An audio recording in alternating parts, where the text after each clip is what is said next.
பஞ்சபூத ஸ்தலங்களில் அக்னி ஸ்தலமாக கருதப்படும் திருவண்ணாமலையில் கார்த்திகை தீப திருவிழா 18ஆம் தேதி கொடியேற்றத்துடன் தொடங்கியது. இந்த நிலையில் விழாவின் முக்கிய நிகழ்வான மகா தீபம் இன்று மாலை ஏற்றப்படுகிறது.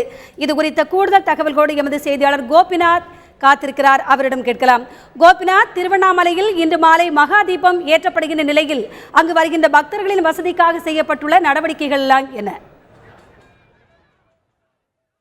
இன்றைக்கு மாலைக்கு பார்த்தீங்கன்னா 6 மணிக்கு திருவண்ணாமலையில் இருக்கிற 2668 அடி உயரத்தில் இருக்கிற ஒரு இடத்துல இந்த மலையில் மலையோட உச்சியில் மகாதீபம் ஏற்ற போகிறாங்க. இந்த மகாதீபத்துக்கு தமிழகம் மட்டுமல்ல, அதே போல் வெளி மாநிலங்கள் வெளிநாடுகள் இருந்து இது வரைக்கும் 20 லட்சம் பக்தர்கள் வருவார்கள் எதிர்பார்க்கப்படுகிறது. இன்று மதிய நிலவரப்படி பார்த்தீங்கன்னா இது வரைக்கும் 10 லட்சம் பக்தர்கள் திருவண்ணாமலை நகரில் இது வரைக்கும் கிரிவலம் போயிட்டு இருக்காங்க. இந்த இந்த இந்த இந்த நிகழ்ச்சியை பொறுத்த வரைக்கும் பார்த்தீங்கன்னா பாதுகாப்பு பணியில் ஏடிஜிபி திரிபாதி தலைமையில் 4 ஐஜிக்கள், 2 டிஐஜிக்கள், 19 எஸ்பிக்கள் தலைமையில் 8000 காவல்துறையினர் சிறப்பான முறையில் பாதுகாப்பு பணியில் ஈடுபட்டிருக்காங்க.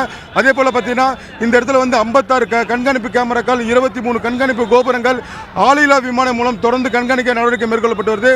இருப்பினும் இந்த 14 கிலோமீட்டர் தூரம் இந்த கிரிவல பாதையில் காவல்துறை அதிகாரிகளோட வாகனங்கள் அதிகளவு செல்வதனால தங்களுக்கு மிகப்பெரிய ஒரு போக்குவரத்து நெரிசல் ஏற்படுத்தியதா தற்போது பக்தர்கள் குற்றம் சாட்டுறாங்க. இந்த பகுதியை பொறுத்த வரைக்கும் பார்த்தீங்கன்னா ஏற்கனவே காவல்துறையினர் ஆங்காங்கே ரோந்து பணியில் ஈடுபட்டிருக்காங்க. பக்தர்கள் வசதிக்காக இதுவரைக்கும் இந்த பகுதியில் அதாவது பார்த்தீங்கன்னா நகரம் மற்றும் கிரிவல பாதையில் 155 இடங்களில் கழிப்பிட வசதி செய்யப்பட்டிருக்கு.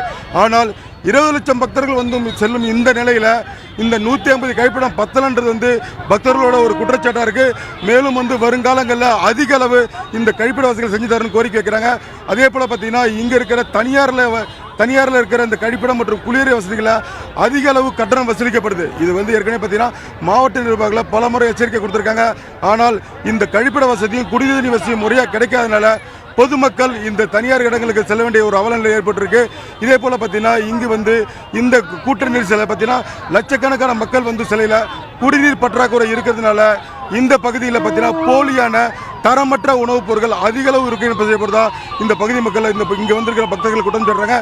ஏற்கனவே பார்த்தீங்கன்னா திருவண்ணாமலை மாவட்ட அதிகாரிகள் ஏற்கனவே இங்க இருக்கிற தங்கு விடுதிகளுக்கு எச்சரிக்கை கொடுத்திருக்காங்க. பக்தர்கள் இந்த திருவிழாக்கு வரும்போது முறையான சரியான கட்டணம் வசூலிக்குன்னு அவங்க ஏற்கனவே எச்சரிக்கை கொடுத்திருக்காங்க.